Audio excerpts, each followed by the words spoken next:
Hello, this is Darrin Johns and welcome to a short story reading. Today's story is called The Debt and Death of Dave. I hope you enjoy this cautionary tale about a dumb retard named Dave that was too stupid to stay alive and stay out of death. Here we go. Common sense was a difficult concept for Dave to grasp. He had heard this highly regarded tagline used in many situations throughout his life but was never a true believer himself.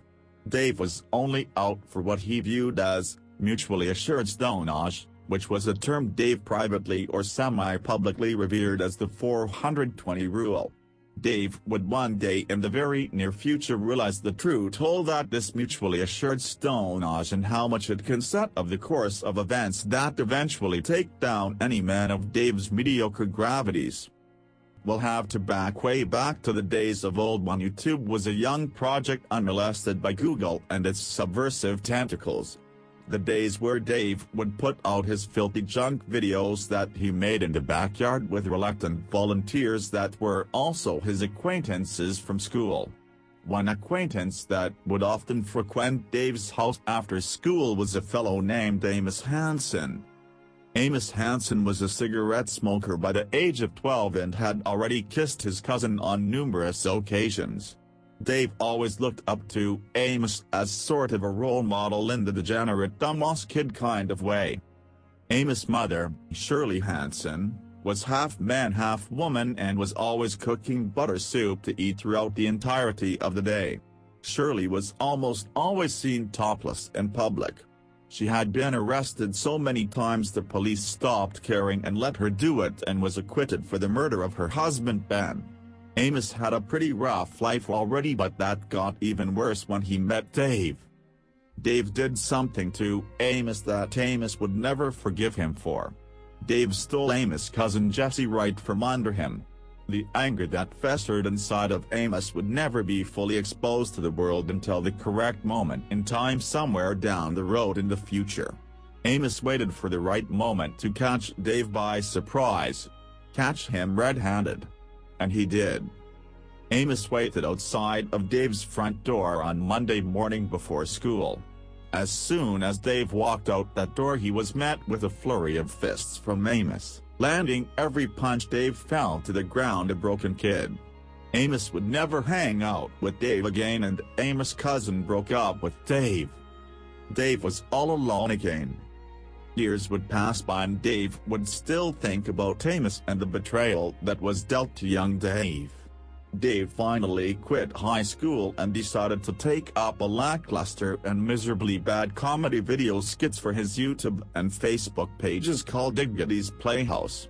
These videos consumed Dave and his life for a better part of a year and set him up for a world of extreme pain full of debt and death. Dave started out doing horrible covers of songs by the likes of G.G. Allin and Ansel Adkins. Dave then began filming his shitty gigs at the Baccaley slum pubs under the band name of Diggity Dave and his cheap guitar band. Everyone that went to that godforsaken pub hated his guts so much that Dave had to play in a cage to avoid being struck by errant beer bottles or whiskey glasses. On Dave's nights off he would log on to untrustworthy gambling sites that you could only get to if you knew how to navigate the dark web. Dave was a master of the dark web and spent much of his time lurking and exploring all the deepest and darkest holes and nooks. One day Dave discovered a chat room dedicated to high-stakes poker. Winner take all. Dave had racked up about $2.5 million in Bitcoin when he all of a sudden was outdone by another dark web gambler who took away the jackpot, which was worth about $4 million in Bitcoin. Dave was utterly devastated as he had no way to pay. So he smashed his computer and threw it into the creek nearby his house and returned to making really stupid videos under the name of Diggity Dave. Mere weeks pass and Dave gets a knock on the door. It's Amos' cousin, Jesse, standing with a look of collected uncertainty. Dave then invited Jesse into the living room where she tells him that Amos has been missing for weeks and the last time she recalled seeing him was leaving his house one night after he had a fit of rage when something happened on his computer. She didn't go much more into detail because she had no advanced knowledge of computers, so she assumed Amos was playing a video game. This extremely shook Dave to his very core. Dave realized what may be wrong.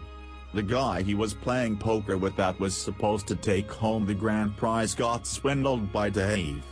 The guy on the dark web poker chat room had to be in fact Amos, and Amos had to be preparing to do something terrible to Dave to get that money. Dave thanked Jessie for coming over to ask about Amos.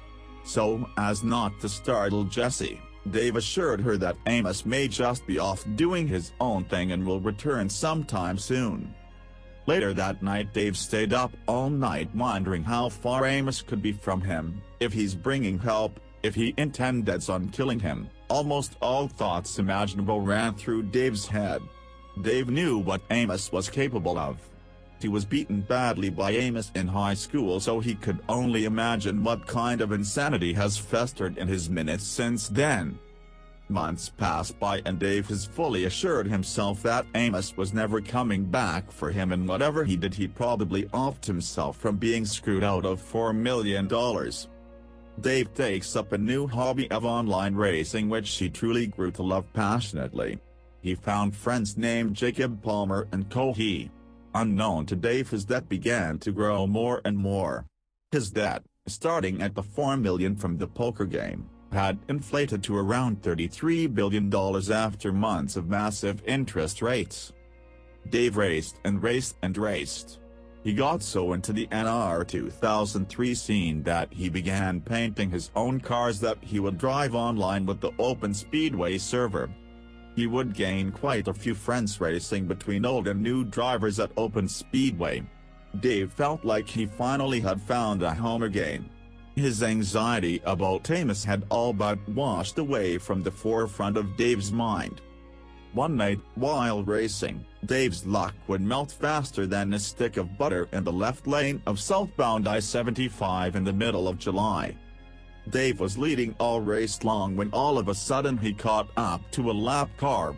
He thought nothing of the car until as Dave was passing he was instantly forced hard and solidly into the outside wall. Dave's car was totaled beyond repair and his race was over.